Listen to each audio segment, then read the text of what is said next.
बिहार में एक बार फिर लुटेरों ने तनिष्क शोरूम को अपना निशाना बनाया है। ये खबर आपने सुनी होगी, आपने ये खबर देखी होगी। नमस्कार, मैं हूं कुलदीप और आपने देखना शुरू कर दिया है न्यूज फॉर नेशन।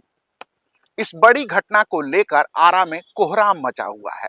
अब तक मिली जानकारी के अनुसार जैसे ही आरा बाजार के गोपाली चौक पर स्थित तनिष्क शोरूम खुला, धड़धड़ाते हुए तकरीबन 6 से 7 की संख्या में अपराधी जो है शोरूम में घुसे और उन्होंने सबसे पहले जो है वहां नियुक्त गार्ड की राइफल जो है अपने कब्जे में ले ली। साथ ही सेल्समैन और मौजूद सेल्स गर्ल्स को अपने कब्जे में लेकर सबको जो है बंधक बना लिया और डबल स्टोरीज इस शोरूम के जो है चप्पे चप्पे को खंगाल दिया। इस लूट के दौरान अपराधियों का दुस्साहस इस कदर था कि उन्होंने अपने चेहरे भी नहीं छुपा रखे थे।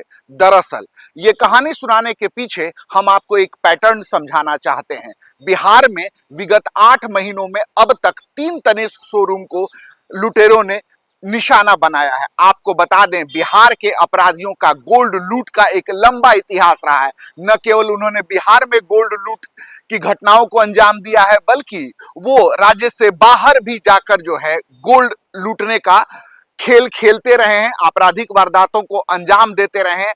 लेकिन आज की घटना जो आरा में घटित हुई है, जिसमें लुटेरों के निशाने पर जो है आरा स्थित तनिष्क शोरूम था, उसके पैटर्न को समझिए। दरअसल ये पहली बार नहीं है जब बिहार में जो है अब लुटेरों ने जो है तनिष्क शोरूम को अपना निशाना बनाया है। इससे पहले मैं आपको बता दूं, कुछ तथ्यों पे आप गौर करिए। इससे आपको यह समझ में आ जाएगा कि बिहार के अपराधी किस कदर दुस्साहसी हो चुके हैं। सबसे पहले जो है इस पैटर्न को समझिए। बीते वर्ष 26 जुलाई 2024 को पूर्णिया में लुटेरों ने जो है, वहां भी लुटेरों की संख्या 6 से 7 थी। सीसीटीवी में जो है पूरी वारदात कैद हो गई थी और सीसीटीवी से ही पता चला था कि अपराधी इतने दुस्साहसी थे कि वहां भी उन्होंने अपने चेहरे को छिपाया नहीं था। यह बात अलग है कि उसी सीसीटीवी की बिना पर जो है पुलिस ने जो है लंबे अंतराल के बाद, लंबे चले अनुसंधान के बाद इस 3 करोड़ 70 लाख रुपए के तनिष्क शोरूम लूटकांड का कथित तौर पे जो है खुलासा किया था और 4 लुटेरों को गिरफ्तार करने का दावा किया था। अब आप समझिए, 26 जुलाई 2009 की डेट को याद रखिए। आपको बताते हैं तनिष्क शोरूम की लूट होती है पूर्णिया में।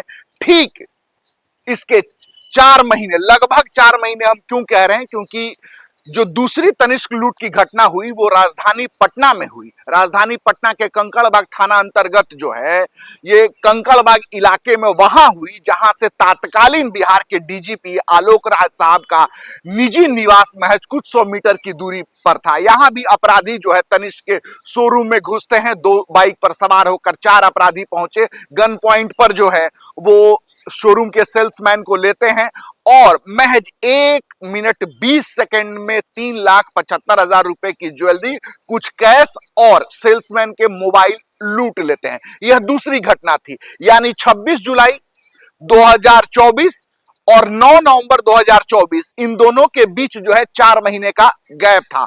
अब आज की घटना यानी सोमवार 10 मार्च 2025 की घटना की बात करते हैं।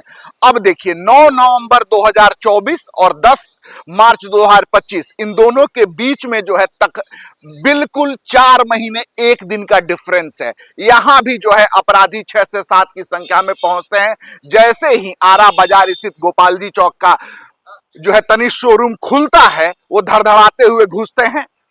तकरीबन 25 करोड़ के जो है ऑर्नामेंट्स, जिसमें डायमंड, सोने, चांदी के साथ साथ जो है कुछ कैश भी उनके हाथ लगता है। पुलिस त्वरित कार्रवाई करती है और जो है छपरा आरा मार्ग पर जो है पुलिस की लुटेरों से मुठभेड़ होती है। 2 जो है लुटेरे जो है इसमें घायल होते हैं। दोनों को जो है बड़हारा स्थित जो है उपचार केंद्र में उनका इलाज कराया जाता है। और जैसा कि दावा किया जा रहा है, लूट की जो है पूरे गहनों को जो है 3 बैग में जो है लुटेरों ने जो है रखा था, उसमें से 2 बैग बरामद कर लिए गए हैं और पूरे घटनाक्रम का पर्दाफाश अभी होना बाकी है। लेकिन इस पैटर्न को समझिए, बिहार में तनिष्क शोरूम 4 महीने यानी 8 महीने में अब तक जो है 3 तनिष्क के शोरूम जो है लूट लिए गए हैं और इन घटनाओं में महज जो है 4-4 महीने का अंतर है।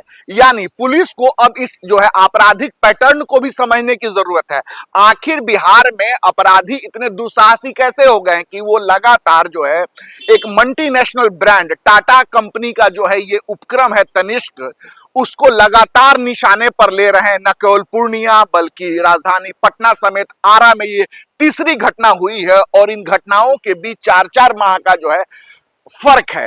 तो सवाल उठता है कि आखिर अपराधियों का दुस्साहस किस कदर बढ़ गया है कि पुलिस के तमाम दावों के उलट वो लगातार, ये बात वो भी जानते हैं कि इन बड़े शोरूम्स में सीसीटीवी लगे होते हैं, फिर भी वो अपना चेहरा दिखाकर लूटकांड को अंजाम दे रहे हैं। सवाल उठने लगे हैं, इस पैटर्न को समझना पड़ेगा। बिहार पुलिस को इस पैटर्न के बाबत हो रहे लूटकांड को लेकर कई सवालों का जवाब देना पड़ेगा। लेकिन सवाल उठता है, आखिर टाटा ग्रुप का तनिष्क ही लुटेरों के निशाने पर क्यों है? क्या इसकी सुरक्षा पर बड़े सवाल उठ रहे हैं या फिर पुलिस के ऊपर लापरवाही बरतने का और कांडों का सही तरीके से खुलासा न करने का जो सवाल लगातार जो है विभिन्न जो है ज्वेलर संघ लगाते रहते हैं, उस पर कोई सवाल उठता नजर आ रहा। आप देखते रहिए न्यूज़ फॉर नेशन, हम लगातार ऐसे खबरों को जो है आपके सामने लेकर आते रहेंगे।